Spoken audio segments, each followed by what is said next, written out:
Hello, dear audience. Thank you for staying with us. Thank you for joining us. We have 5 minutes before the next presentation from Carlos Cardona. And Carlos, maybe we can talk a little bit before the serious scenes that you will speak to us. And the first scene, I know it's 6 a.m. in your location. Am I right? Hello, Dorina. Yes, it's 6 a.m., 55 minutes, and the sun is still rising in the horizon. Great. I hope you drink your coffee, if you drink coffee, of course, or green tea. I don't know what's better. Yes, yes, Uh, I'm finishing it yet. Great. Yeah, and it's an interesting thing that you are only one speaker who, when I asked about some introduction and some things that you want to share with the audience, shared with me some interesting aspects of your life. So I think we can discuss it before the presentation. The first thing, it's soccer thing that you're a player and a fan. Are you play in some team, famous team maybe? No, no, it's because since I was a child, I'm really an passionate for soccer, and I like to play soccer with my friends in different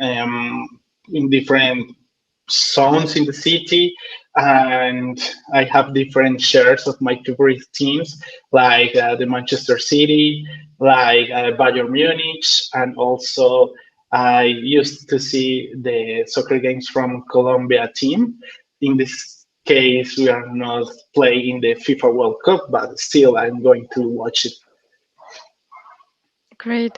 I believe it will be a great scene to watch soccer next time with part of our audience who are watching us now. It will be like team building after this event. And of course, I can't mention it. It's about Lord of the Rings and Game of Thrones series, I believe. Or Lord of the Rings is a movie that you really a big fan of. Yeah, I really like all the fantasy topics. And for example, The Lord of the Rings and Game of Thrones, there are books, there are TV shows, there are games, there are articles. So it's a great world around these creations. So I'm doing different things as hobbies. So one week I can be playing some game, or next week I'm watching the TV show. So it's very fun to have different things to enjoy with your favorite fantasy books and creations. Yeah, yeah.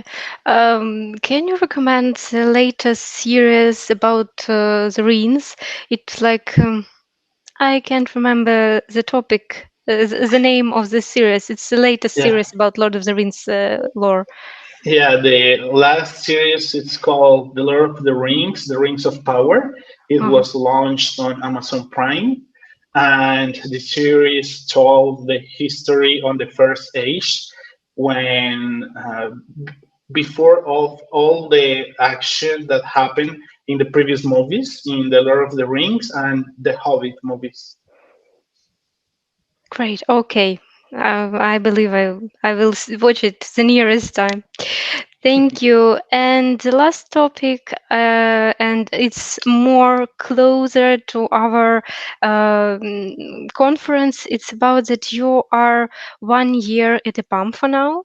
So how do you feel? It's still feeling like you're a freshman here, or it's like I know everything about EPAM? No, no. EPAM is very big, and always, all time, there are new initiatives and new programs. So it's very important to be in touch with all the communities, all the leaders. And well, I think in the last 2 months, I have learned more than the previous time, because I'm involved in different initiatives right now with the company.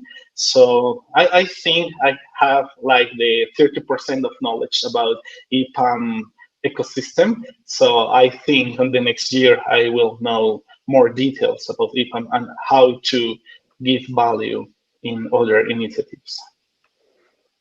Great.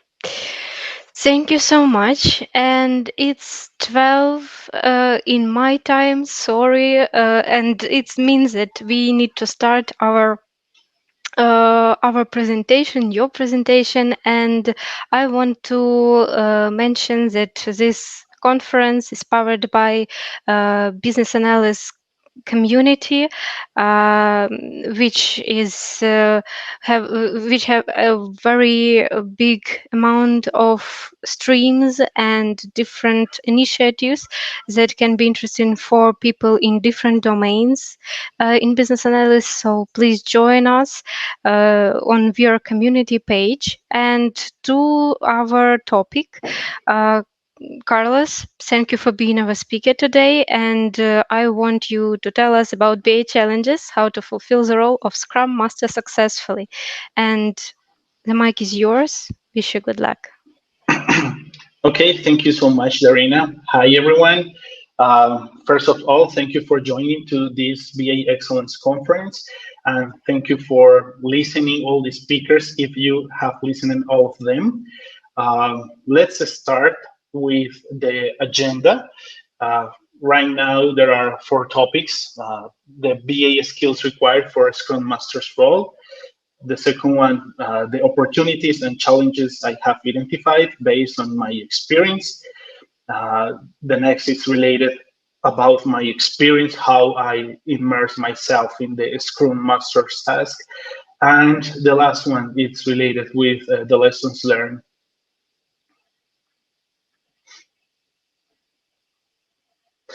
Well, so talking about myself, I'm a senior business analyst and I'm located in Colombia. Also, I'm a Colombian BA and I have 5 years of experience in IT industry. I have played different roles in my experience in IT. I have played the role of business analyst, the role of Scrum Master, and the role of product owner.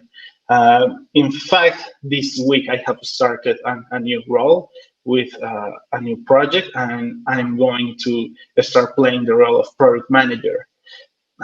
Talking about some certifications, currently I'm certificated as a Scrum Product Owner and also as a Scrum Master certified, both of them with Scrum Study. And related with my recent experience, I have combined the role of business analyst and Scrum Master in a team with 10 developers during 6 months. And this role, this mix was called technical program manager from client perspective. So that's all about me and about some IT business domains I have experience and I have worked. It's related with healthcare, document management, fintech, travel and hospitality, and finally retail. Well, so let's start with the first topic, talking about the BA skills required for a Scrum Master's role. There are a set of skills for a business analyst and also a set of skills for a Scrum Master, but I'm going to focus on these three skills: the communication, listening, and facilitation. Why those skills are so important to develop the Scrum Master role as BA. This is because with the communication, you will identify the goal you need to achieve as a team. And for example, for listening, you will need to catch all the details and all the situations that are happening around you. And it's very important to apply the active listening because you need to validate all information you are fetching and gathering from the stakeholders and the users. And you need also to prepare all the data that you want to gather from the people you are going to talk. So if you have good listening skills, you are going to fetch and drive all the situations and the information you need for your team and for your project. And finally, talking about facilitation, this is related with all the techniques and artifacts you are going to use or to build to make easy the life for your team and the project that you are involved. Because in so many cases, there are a lot of information or a lot of dependencies and complexity, and you are not aware about the best way to share the summary or the key aspects of that data. And usually there isn't enough time to share all the details. So this is why these three skills are so important. Also, as an additional point, if you have great technical skills, for example, to use Jira, to use Tableau for dashboards, if you have basic database knowledge or SQL knowledge, this will be a great advantage for you because you will be available to support your team on technical aspects, even if you are not, for example, a developer or an architect. Well, now let's move on about my the responsibilities I have as technical program manager. As I said, this was the role when I combined the business analyst and Scrum Master role for the client I used to work. So one of them was related with lead, organize, and manage the team. So this part it's very important because in most of cases as business analyst you are not leading the team and you are not managing the team. In some cases you can have a project manager or even an engineer manager, and this person will be accountable for the leadership skills and to manage all the members of the team. So this was one of the responsibilities I took as technical program manager. Another responsibility was to collect, clarify, assess, and formalize business requirements. And well, this is well known for us as business analysts because the main target of a business analyst is to be the bridge between users, clients, and other stakeholders and the development team. And you need to clarify all the requirements and all the problems and necessities that the people can have and translate them in actionable items that your team can build or resolve. Another responsibility is related with the requirements management process. So it's very important to establish a sustainable requirements management process because it's for the healthy of your team to have a process how to manage the requirements. Because in under an agile environment, you will be required to adapt to any change in the team, in the market, in the company, and the requirements will change their scope, their priority, their impact. So it's very important to establish the sustainable requirements management process. Another responsibility is related with the support that you can give to the product owner because you are not the owner of the product backlog, but it's very useful to work as a team with your product owner to create and update all the artifacts that you can have in Jira. The most common task that you can create in Jira is an user story, but this is not the only issue you can have. You can have bugs, you can have spikes, you can have initiatives, you can have deployments. There are a lot of issues you can track on Jira. So it's very important to know the details that you will assign to your team based on the board you are managing. Another responsibility is related with the distribution of the team, because in most of cases you have onshore teams and you have offshore teams also. Because of the business purposes, when some of the teams are sleeping, you have a separate team in a different time zone continuing with the team, and in most of cases providing support to production environments and production flows. So this also was one of the responsibilities I had, because uh, it was my first experience working with distributed teams in several locations. In the next slides, we are going to see this distribution, how it was. And finally, another responsibility that a business analyst can have is related with the definition of the acceptance criteria and test the scenarios for product increment, like supporting the user acceptance test when one product increment is finished. So this part is also a very common task for a business analyst. And well, this was not something new for me. And I also took this responsibility into the mix as business analyst and a Scrum Master. Well, now let's continue talking about the opportunities and challenges. One of the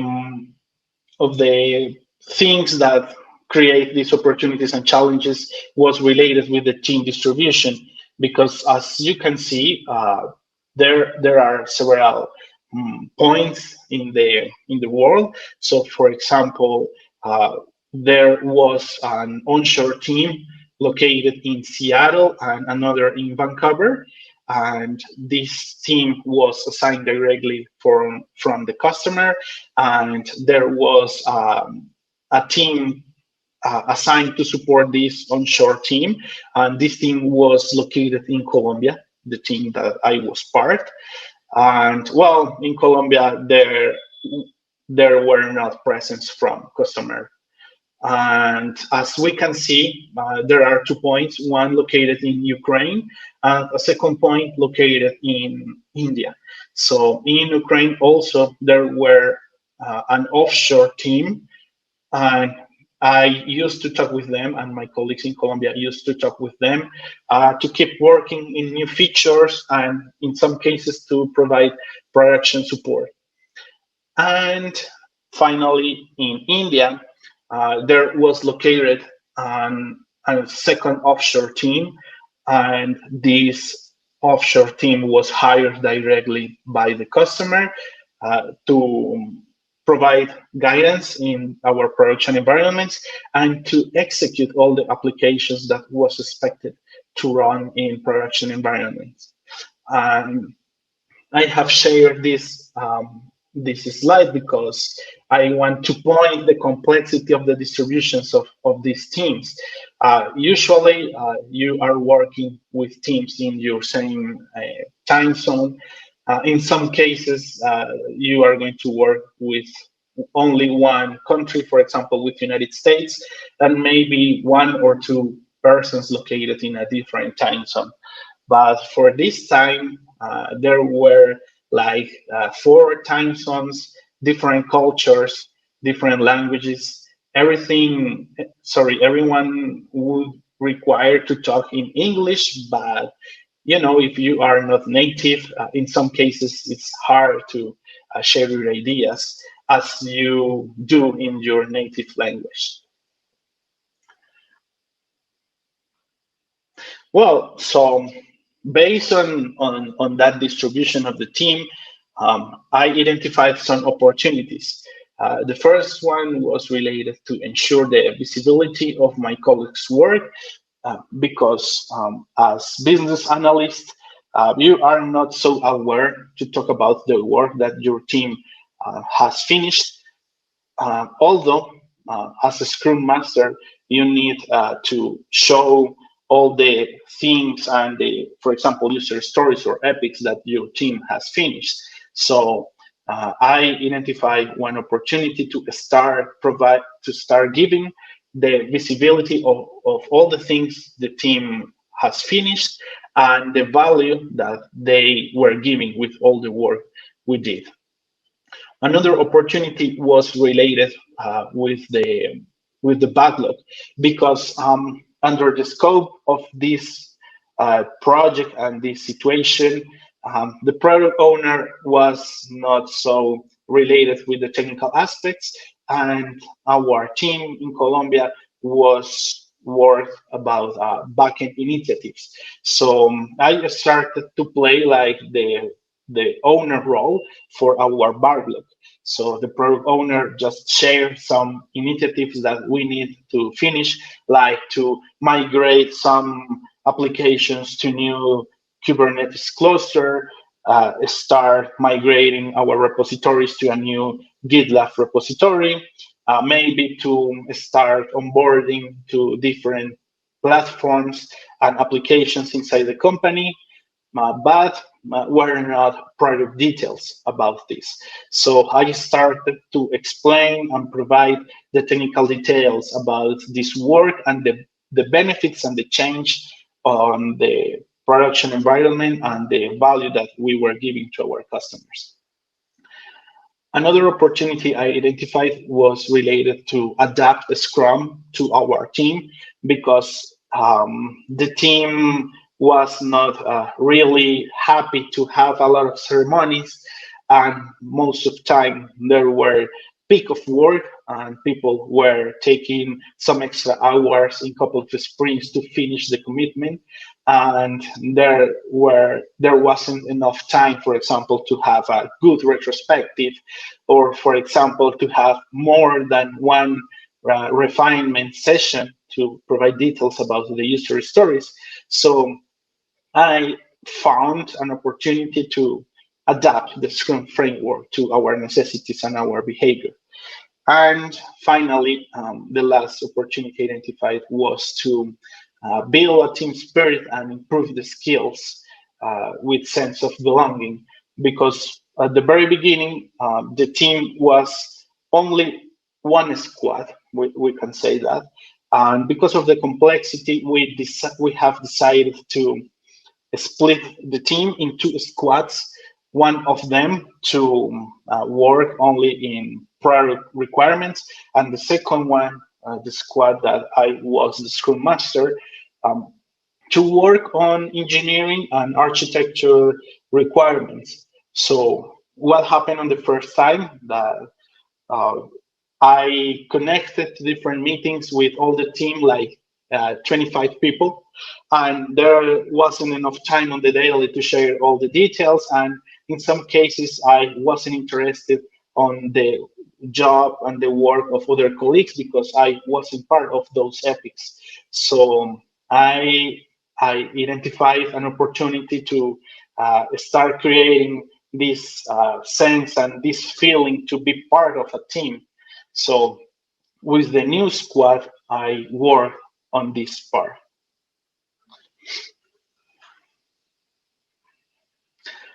Well, now let's start talking about the challenges. Um, the first challenge I identified and that had an impact on us was the resignation of our engineering manager. So on our squad, there was several developers. I was the BA and the Scrum Master as technical program manager, and the next level on hierarchy was the engineering director of the inventory area that we were working. So there was a gap between the communication with the main stakeholders because there wasn't an engineer leader that gave us some approvals and analyze some designs and take hard decisions. So it was a challenge just to fill this gap of the position of the engineering manager into the team. Another challenge was to share notable wins for the team because it's hard to identify what is a win for the stakeholders and other teams that you are related. So I try to use different data and numbers as much as possible to explain our wins. Also to recognize the effort, the additional mile that some colleagues did in different user stories or epics. And finally, sharing a specific challenge like bugs, incidents, and new initiatives. So everything could be resolved or something create value, and this was a win for the team and for the stakeholders interested in these situations we went through.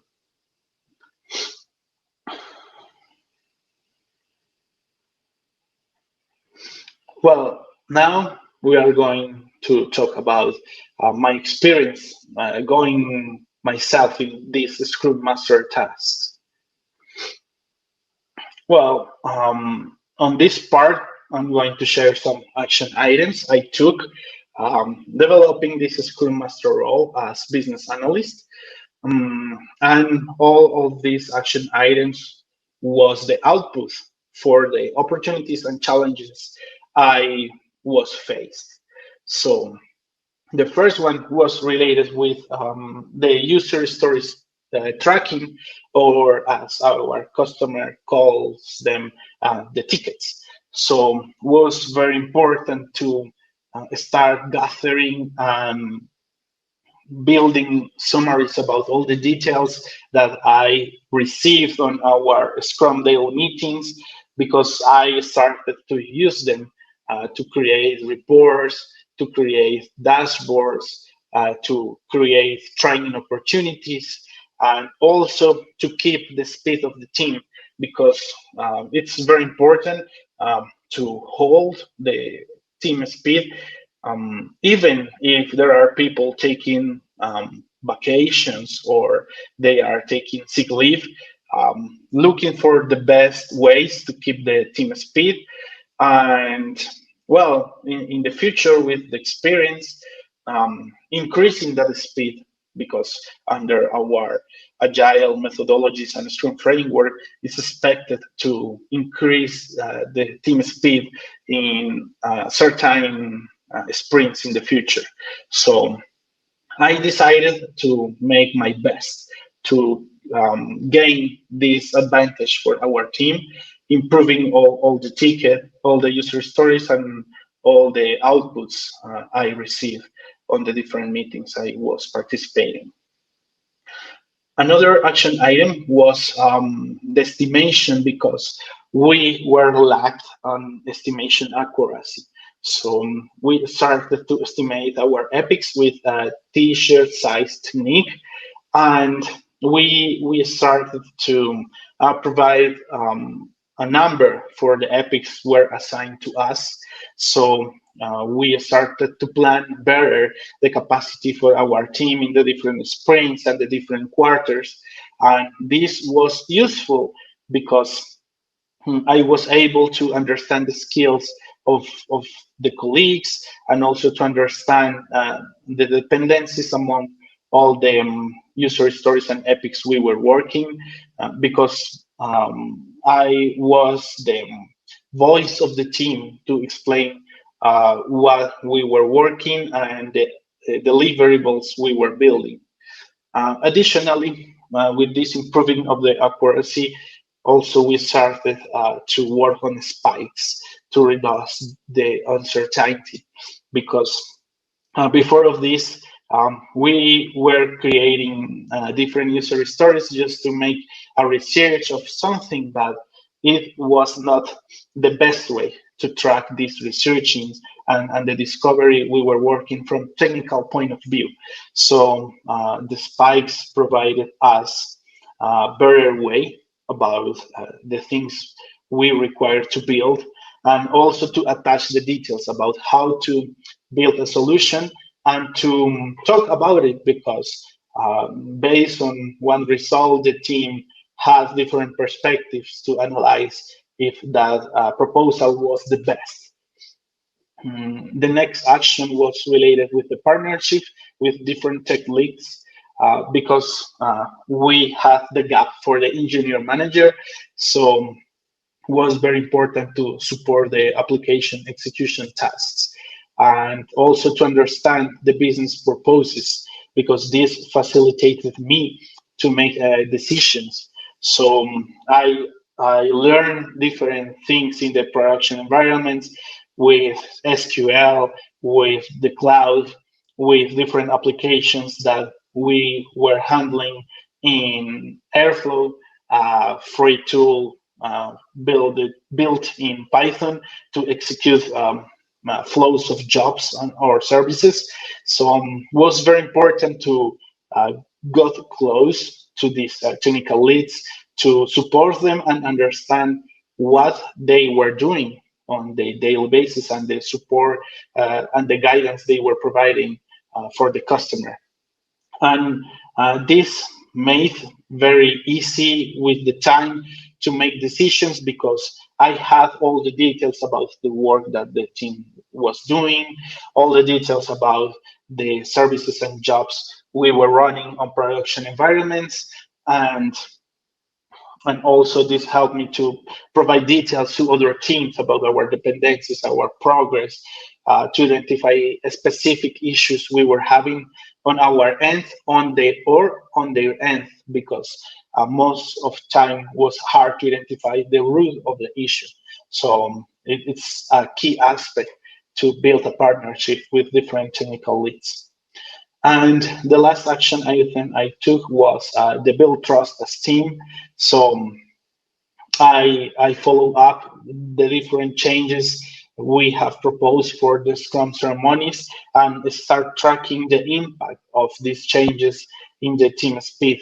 So, for example, we decided to have, instead of one retrospective by each sprint finish, just to have it one retrospective meeting every 2 sprints.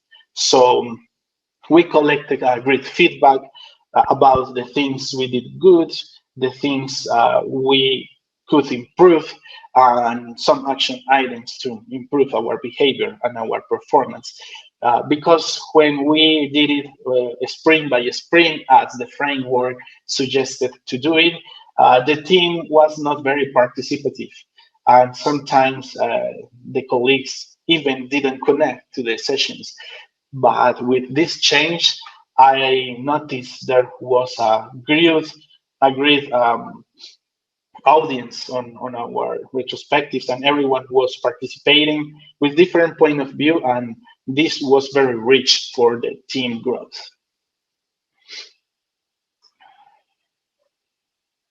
Well, now let me share with you this detail about an experience building the team and handling the capacity of us. So there was a tool called Capacitor. The Capacitor is an automated dashboard created on Tableau to fetch details from two sources.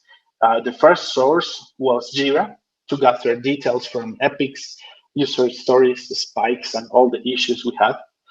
And the second source was SharePoint, because in SharePoint we have the list of the team members and their capacity to work on different tasks. So on this image, we can see there were 10 people on the team, most of them developers, located in different countries and time zones. And the expected capacity of them was 100% as one.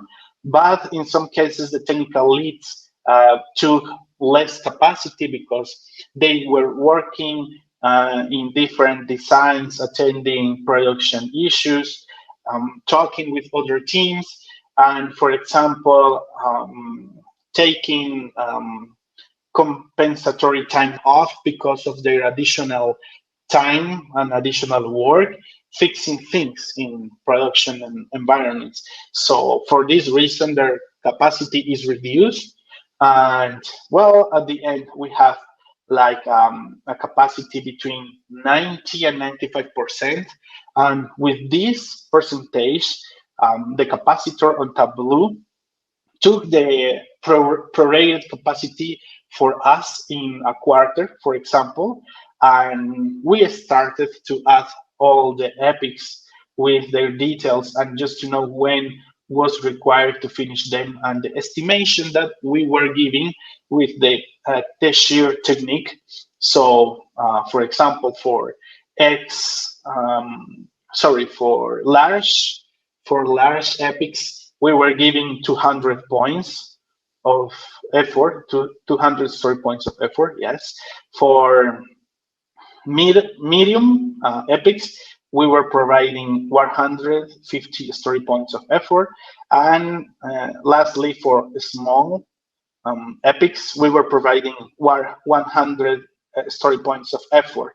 So we started calculating our entire capacity, and I was able to explain to our stakeholders that uh, we will have an opportunity to take more epics if would be required based on the capacity. And also, for example, if in the future some team member took vacations or personal time off, or even got transferred to a new team, well, the capacity will be affected. And also on capacitor, we will show that our capacity was reduced for this action. So we will need help for other teams or to reduce the priority of some epics and user stories based on these changes. Well, now let's go through the lessons learned. There are four aspects I want to share with all of you. Mm, I think the most important was related with the quality of your team. As a Scrum Master, you need to identify the quality of your team, because if you can identify the highs and lows for all your team, you will take the best decisions according to their skills, their career paths, and also the goals that they have with the project and way they with their development. So take all this evidence, download all these results, build different artifacts as you want. You can have simple as you want, like an Excel file with all the details. If you want to automate the results of the performance with Tableau dashboards, or to track in detail, for example, with tools like Confluence to detail all these aspects of your team, feel free to do it. There isn't any rule or any guidance how to do it. Feel free to look for the best option that you think will work to describe the quality of your team. Um, Provide outputs to the stakeholders is also very important, and I learned how to do it because they expect you understand all the deliverables as expected to finish and to provide the business, and also the features and the change is expected to apply. So be careful, understand all the requirements and the purpose of them, and attach them with the proper timelines and the business value you are going to provide when finish them with the different solutions and applications or services or anything that you will build. Setting the scope and the business flow is also very important, because this is part of your responsibility as business analyst, and also as a Scrum Master. You will resolve most of the blockers and issues if you know very detailed the scope and the business flow under you are involved. So do your best building different artifacts, building diagrams, mock-ups, building tables to provide all the details about the scope and the business flow.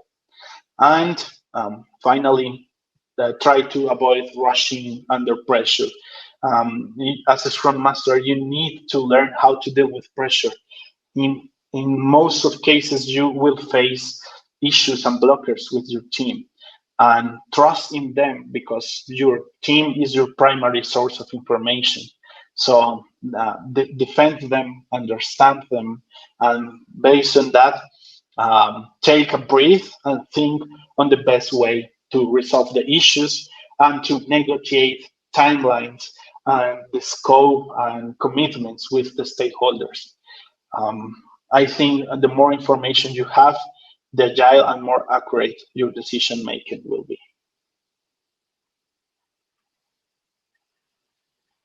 Well, and that was all. Thank you so much.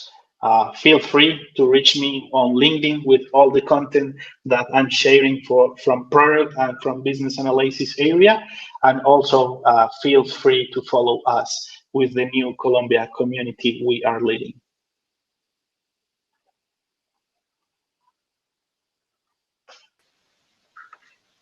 Yeah, thank you, Carlos. You can share link to your community if it is external in a YouTube chat, and maybe our participants will join this community and find more interesting activities in Colombia. Yeah, we only have uh, grateful comments. Thank you for you. Uh, but I think it's not bad. It's actually very good. So from my side, I just want to um us about a little bit more about how to be a Scrum Master in a EPAM. Maybe you tell about your tell a lot about your experience and about how to be a good Scrum Master. But how is your experience to be a Scrum Master at EPAM? Sure. Well, being a Scrum Master at EPAM, I think it was a great experience because it wasn't part of my goals or of my career path. So instead of thinking in a bad way, I started thinking all in all the opportunities and the skills I could improve with this experience, and also talking with experts, with Scrum Master experts at EPAM, just to learn how to improve my performance, how to resolve some situations based on their experience, because I wasn't an expert as a Scrum Master. So it was very fun, very delightful to play this role. And if you ask me in the future if will be required to play this role again, I will be very happy to do it because as business analyst, you are the voice of the customer inside the team, but it's also important to be the voice of your team. Thank you so much. And I know it's important to highlight the scene from your presentation that as a Scrum Master, I was the boss of the team. I think it's interesting for the audience to know the answer for this question. Sure. Well, it's a very good question because under agile frameworks, there isn't like a boss figure. So everyone is at the same level. So developers, product owner, Scrum Master, all of them are at the same level. And you need just to understand what is your responsibility and your relationship with your team. So you need to be a servant leader. Yes, to open your mind, to provide spaces to talk with them, to support them, and explain them when you are requiring some details and some numbers. It's because you want to show them, yes, to the stakeholders to give visibility of that work, not because you are going to track them and to say, hey, you are doing a bad job. No, that is not the reason. So you need to sell it properly. Okay, thank you. I really believe it helps a lot of people who are listening us to understand some important things of how to be a Scrum Master, how to behave like a Scrum Master, and so on.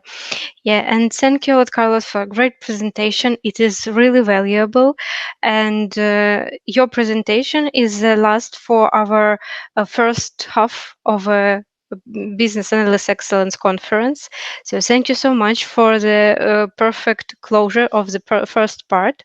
And yeah, dear audience, thank you for being with us all these 4 hours. It was full of great content, great topics, and I just want to highlight that we will be off for 2 hours, and then we will back with even more content, even more speakers.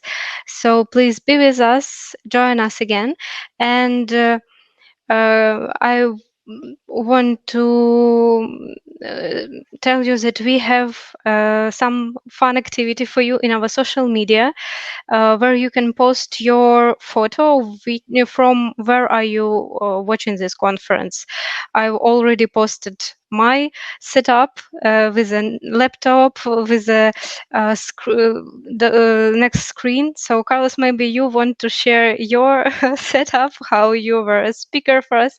Please go to our social media and leave your comments and leave your photos. Also, I want to present you the great feature you can do for our speakers. 1 minute, please.